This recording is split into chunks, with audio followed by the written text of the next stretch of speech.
تم کیا سمجھتے ہو گناہ کرنے والوں، خدا کے غضب کو چیلنج کرنے والوں، کیا سمجھتے ہو جن کی شکل قرآن کہہ رہا ہے کہ ہم نے سور اور بندر کی طرح کر دی تھی؟ وہ کون لوگ تھے؟ وہ پٹھان کے بچے تھے، وہ مغل کے بچے تھے، وہ شیخوں کے بچے تھے؟ کس کے بچے تھے؟ تو یہ پتا ہے کس کے بچے تھے؟ وہ مغل نہیں تھے، وہ پٹھان نہیں تھے، وہ شیخوں کے بچے نہیں تھے۔ جن کی صورت اللہ نے سور اور بندروں کی طرح کی وہ انبیاء کی اولاد میں سے تھے۔ اللہ قرآن اٹھا باضابطہ ان کا نسب پہلے بیان کیا۔ بے شک وہ بنی اسرائیل تھے، اور بنی اسرائیل کون ہے؟ اسرائیل حضرت یعقوب کا لقب ہے، اور بنی اسرائیل مطلب اولاد یعقوب، اولاد یعقوب، اللہ اکبر۔ اور اولاد یعقوب کا مطلب کیا؟ یہ بنی اسرائیل اور یعقوب علیہ السلام کا سلسلہ نسب کیا؟ یعقوب علیہ السلام کی ابا حضرت اسحاق علیہ السلام، اسحاق علیہ السلام کی ابا جان حضرت سیدنا ابراہیم علیہ السلام، یہ ہے ان کا سلسلہ نسب۔ لیکن اللہ، اب میں آپ سب کی توجہ چاہتا ہوں، اپنے بھائیوں کی بھی اور بہنوں کی بھی۔ میرے بھائیوں، جب نبی کی پیغمبروں کی اولاد گناہ کرے تو اللہ دنیا کے اندر ان کی شکل سور اور بندر کی طرح کر دے تو ہمارا کیا حال ہوگا، ہمارا کیا انجام ہوگا؟ آپ سوچتے ہیں لیکن اس دنیا میں تو کسی کی شکل سور اور بندر کی طرح نہیں ہوتی۔ میں نے کہا الحمدللہ بالکل نہیں ہوتی۔ اس کی وجہ یہ ہے کہ ان کو جو پیغمبر ملے تھے وہ اور تھے، اور ہمیں جو نبی ملا ہے وہ اور ہے۔ ہمارا نبی نبی الانبیاء ہے، ہمارے آقا سید الانبیاء ہے، ہمارے آقا محبوب خدا ہے۔ لیکن یاد رکھنا، اس کا یہ مطلب نہیں کہ محبوب کی خاطر اگر دنیا میں شکلیں نہیں بگڑ رہی ہے تو قبر میں بھی نہیں بگڑے گی، ایسا نہیں ہے۔ قبر میں شکلیں بگڑے گی۔ اللہ کے رسول علیہ السلام نے فرمایا، ہم نے شب معراج، آقا فرماتے ہم نے شب معراج جب جہنم کا مشاہدہ کیا تو ہم نے دیکھا کہ کچھ لوگوں کی شکل کتے کی طرح ہے، کچھ لوگوں کی شکل خنزیر کی طرح ہے، کچھ لوگوں کی شکل بندر کی طرح ہے۔ حضور فرماتے ہم نے شب معراج دیکھا۔ اللہ اکبر، اللہ سے ڈرتے کیوں نہیں؟ اللہ سے خوف کرتے کیوں نہیں؟ آئیے میں آپ کو بتاؤں۔ اللہ اکبر، آقا کریم رؤوف الرحیم صلی اللہ علیہ وآلہ وسلم ارشاد فرماتے ہیں کہ معراج کی شب ہم نے ایک منظر دیکھا۔ آقا فرماتے جنت کی سیر کی آقا نے اور جہنم کا مشاہدہ کیا۔ دیکھو یہ باتیں ہمیں نہیں پتا ہے، جس دن پتا چل جائے گی اس دن ہمیں احساس ہوگا، اور ہمیں یقین ہے ہماری قوم کو جب کوئی بات پتا چلتی ہے تو وہ اس پر عمل کرتے ہیں، کیونکہ اس پر قرآن کی نص موجود ہے، وَذَكِّرْ فَإِنَّ الذِّكْرَى تَنفَعُ الْمُؤْمِنِينَ، کہ مومنوں کو نصیحت کرو کہ نصیحت مومنوں کو فائدہ دیتی ہے۔ یہ اتنے نوجوان داڑھی کیوں رکھ رہے ہیں؟ یہ کسی نہ کسی خطیب کی گفتگو کا اثر ہے۔ بہت سارے جوان نماز کیوں پڑھ رہے ہیں؟ اللہ اکبر، بہت سارے علاقوں میں ہم لوگ گئے نہیں، بہت سارے دوسرے خطبہ نہیں گئے، لیکن کسی نے کہا ہمارے امام صاحب نے نماز پہ تقریر کی، ہم نمازی بن گئے، داڑھی پہ تقریر کی، ہم داڑھی رکھیں۔ تو پتا چلا یہ جلسے بالکل بھی لایانی نہیں ہے، غیر ضروری نہیں ہے۔ مومنین کو نصیحت فائدہ دیتی ہے، بس ناصح کی نیت صحیح ہونی چاہیے، اور سننے والوں کو بھی صحیح طور پر سننے کا شوق ہونا چاہیے۔ اب آئیے ذرا تھوڑا سا دل کے کانوں سے سن لے۔ آپ نے گزشتہ مہینے کے اخیر میں معراج مصطفیٰ تو سنا ہوگا، لیکن معراج کا ایک حصہ ذرا ہم سے بھی سن لے۔ اللہ اکبر، آقا کریم صلی اللہ علیہ وآلہ وسلم ارشاد فرماتے ہیں کہ معراج کی شب ہم نے کیا دیکھا؟ اللہ اکبر، جب جہنم کا مشاہدہ کیا۔ مشاہدے اور سیر میں فرق ہے، جنت کی سیر کی ہے، جہنم کا مشاہدہ کیا ہے۔ اللہ اکبر، تو فرماتے ہیں خون کا دریا تھا، پیپ کا دریا تھا، اور اس میں ایک بندہ تیر رہا تھا۔ خون اور پیپ کے کھولتے ہوئے دریا کے اندر کوئی تیر رہا ہو، تھوڑا توجہ کیجئے گا میرے پیارے آقا علیہ الصلوۃ والتسلیم کے پیارے دیوانوں، ذرا غور کیجئے گا۔ اگر اپنے آپ سے محبت ہے اور اپنے نبی کی باتوں پر یقین ہے تو یہ باتیں میری نہیں ہے، نبی کی ہے، یہ باتیں مصطفیٰ جان رحمت صلی اللہ علیہ وآلہ وسلم کی ہے۔ ذرا غور کرو، ماں اور بہنوں کی بھی توجہ چاہتا ہوں، یاد رکھنا کسی کی بھی بات میں شک کرو گے تو کوئی نقصان نہیں ہوگا، لیکن اپنے نبی کی بات میں شک کرو گے تو ایمان بھی ہاتھ سے جا سکتا ہے۔ یہ تمہارے اور میرے نبی نے فرمایا، شب معراج جہنم کا مشاہدہ ہو رہا ہے، خون کا دریا ہے، پیپ کا دریا ہے، اور وہ کھولتا کھولتا خون ہے، کھولتا کھولتا پیپ ہے، اس میں ایک بندہ ڈبکیاں لے رہا ہے، ایک بندہ تیر رہا ہے۔ جیسے ہی وہ منہ باہر نکالتا ہے، جیسے ہی وہ سر باہر نکالتا ہے، اس کے منہ میں پتھر ڈالے جاتے ہیں، جہنم کی آگ کے بنے ہوئے پتھر اس کے منہ میں ڈالے جاتے ہیں، اور اس کا منہ پھر اسی دریا میں ڈوب جاتا ہے۔ اس پر یہ عذاب ہو رہا تھا، رحمت للعالمین سے دیکھا نہ گیا، حضور تڑپ گئے، حضور بے چین ہو گئے، حضور بے قرار ہو گئے، اور پوچھنے لگے جبریل یہ کون لوگ ہیں کہ خون اور پیپ کے دریا میں ڈبکیاں لیتے ہیں، اور جب منہ باہر نکالتے ہیں تو پتھر، وہ بھی جہنم کی آگ کے پتھر، ان کے منہ میں ڈال کر ان کو ڈبا دیا جاتا ہے۔ یہ دردناک عذاب کیوں ہو رہا ہے؟ تو جبریل امین نے عرض کیا، یا رسول اللہ یہ آپ کی امت کے وہ لوگ ہیں جو دنیا میں سود کھایا کرتے تھے، یہ سود کا کاروبار کیا کرتے تھے، یہ سود کا دھندا کیا کرتے تھے۔ میں آپ سے پوچھنا چاہتا ہوں، دنیا ہی سب کچھ ہے، بولو اگر کسی سچے مسلمان کو یہ پتا چلے کہ سود کھانے کا انجام کیا ہے، وہ پیپ کا دریا، وہ خون کا دریا، اور خون کا دریا کیوں ہے؟ میں نے غور کیا کہ سود خوروں کے لیے پیپ اور خون کا دریا کیوں ہے، تو بہت سوچنے کے بعد مجھے یہ سمجھ میں آیا کہ سود خور لوگ قوم کا خون چوستے ہیں، قوم کا خون چوستے ہیں، ان کی غربت کا فائدہ اٹھاتے ہیں، ان کی مجبوریوں کا فائدہ اٹھاتے ہیں۔ اس لیے دیکھو قدرت نے ان کو خون اور پیپ کے دریا کی سزا دی ہے۔ اب میں آپ سے پوچھنا چاہتا ہوں، اے سود کا دھندا کر کے، اے بیاج کا دھندا کر کے، اے انٹرسٹ کا دھندا کر کے مالدار بننے والوں، ذرا غور کیجئے، کتنا بھی مال کما لوگے، تھوڑا دھیان دینا میری بات پر، کتنا بھی بڑا محل ہو، تاج محل کی طرح بھی محل بنا لو، جب آخری میں ڈاکٹر کہے گا نا کہ یہ بہت بیمار ہے، اس کے بچنے کی امید نہیں ہے، تو آپ کے بچے، ہمارے بچے کیا کریں گے؟ آپ ہو یا ہم ہو، کوئی ہو، بولو بچے کیا کریں گے؟ اٹھا کے سیدھا ہاسپٹل میں داخل کر دیں گے۔ بتاؤ جس مال کو اللہ کی نافرمانی کر کے کمایا تھا، کروڑوں روپے کا محل بنایا تھا حرام مال سے یا حلال سے بھی بنایا تھا، لیکن آخری سانسیں کہاں لے رہے ہو؟ آخری سانسیں کہاں لے رہے ہو؟ ہاسپٹل کی چار دیواری میں۔ یہی ہے نا تمہاری دنیا، جس دنیا کی خاطر اللہ کو ناراض کیا، جس دنیا کی خاطر خدا کو ناراض کیا، آخری اینڈ کیا ہے؟ آخری انجام کیا ہے؟ دنیا کے 80% لوگ ہاسپٹل میں آخری سانس لیتے ہیں، اور اکثر لوگ تو آئی سی یو میں آخری سانس لیتے ہیں۔ ہائے ہائے، قدرت کا امتحان تو دیکھو، قدرت کی سزا تو دیکھو۔ یاد رکھنا بہت کم وہ خوش نصیب ہے جو اللہ اکبر سجدوں میں جاتے ہیں، خدا کے حرم میں جاتے ہیں، تلاوت کرتے کرتے جاتے ہیں۔ 80% لوگ دوا خانوں کی چار دیواریوں میں آخری سانس لیتے ہیں۔ اللہ اکبر، میں اس پہ کوئی فتویٰ نہیں لگا رہا ہوں، میں مفتی بھی نہیں ہوں، لیکن اتنا ضرور کہوں گا، ذرا غور تو کرو، کروڑوں کی بلڈنگ پڑی ہوئی ہے اور آپ کرائے کے دواخانے کے اندر آخری سانس لے رہے ہو۔ پلنگ ہے، ہاں ہاں، کپڑوں پہ غرور کر کے خدا کو بھولنے والوں، یہ خدا کا امتحان دیکھو، اللہ کی آزمائش دیکھو، خدا کا امتحان دیکھو۔ ان عذاب ربک لواقع، ارے فرعون جس امتحان سے گزرا اس امتحان سے تم بھی گزارے جاؤ گے۔ خدا کے غضب کو چیلنج کرنے والوں اپنے کپڑوں پہ اتراتے تھے، پہنانے والے خدا پہ ناز نہیں تھا، کپڑوں پہ گھمنڈ تھا نا، کپڑوں پہ غرور تھا نا۔ کیا ہوتا ہے؟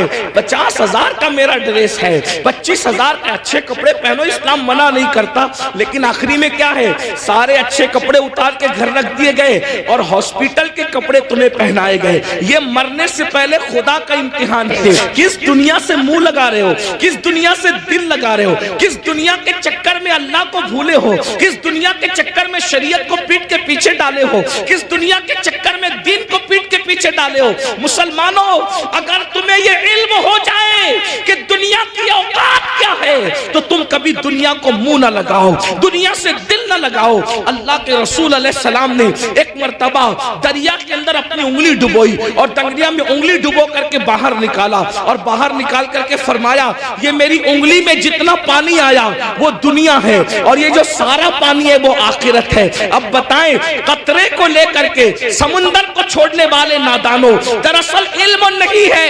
اگر ہمیں علم ہوتا تو پتا چلتا والآخرت خیر وابقا, آخرت بہتر بھی ہے, آخرت باقی رہنے والی بھی ہے, دنیا باقی رہنے والی ہے ہی نہیں. اور دنیا تو کہتے اسے ہیں جو ادنا کی بھی تصویر ہے,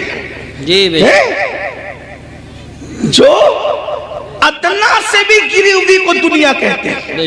ادنا کا مطلب سمجھتے ہیں نا, ادنا کا مطلب چھوٹا, اور دنیا دنیا اور اس سے بھی گری ہوئی. جس کا نام ہی دنیا ہو حقیر. لیکن یہ پتا ہم سمجھتے دنیا کوئی بڑی چیز ہے, ارے نادان دنیا کہتے ہی حقیر کو ہے.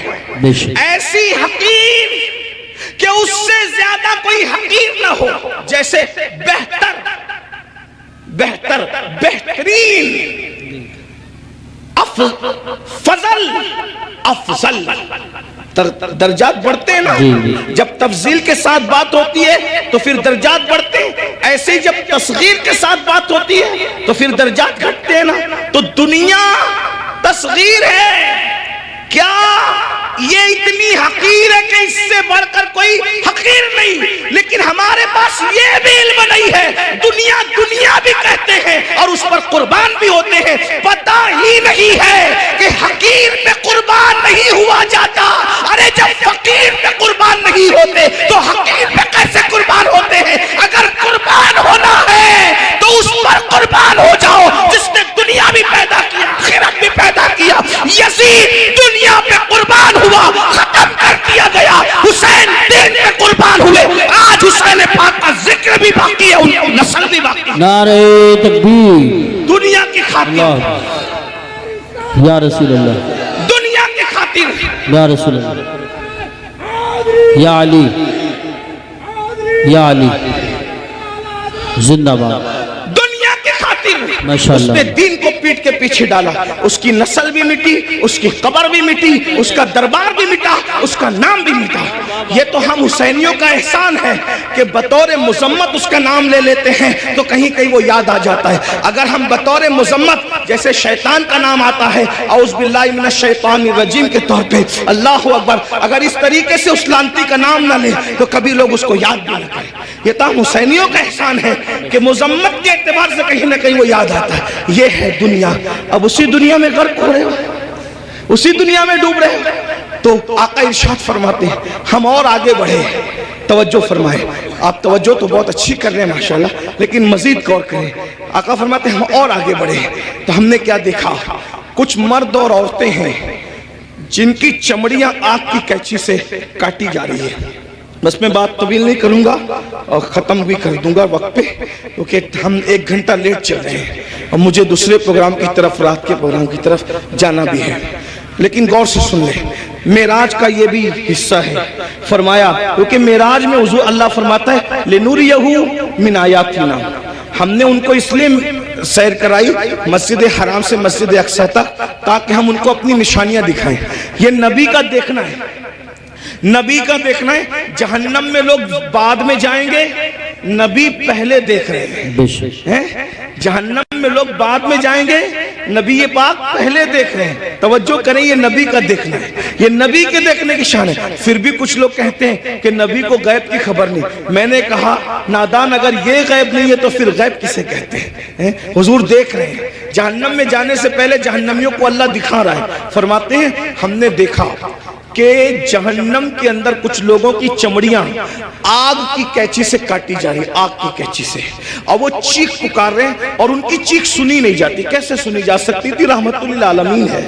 حضور فرماتے ہیں جہنم کی آگ کی کینچیوں سے چمڑیاں کٹ رہی تھی. اس پہ ذرا دھیان دینا, دنیا کی آگ نہیں اور دنیا کی کینچیاں بھی نہیں, جہنم کی آگ, جہنم کی کینچی اور چمڑیاں کٹ رہی. وہ چلا رہے ہیں. میں نے پوچھا جبریل یہ کون لوگ ہیں؟ اس میں مرد اور عورتیں ایک ساتھ تھے، وہ ننگے تھے، مرد اور عورتیں ایک ساتھ تھے، ننگے تھے، ان کی چمڑیاں کٹ رہی تھی آگ کی قینچی سے اور چلا رہے تھے۔ پوچھا جبریل یہ کون ہے؟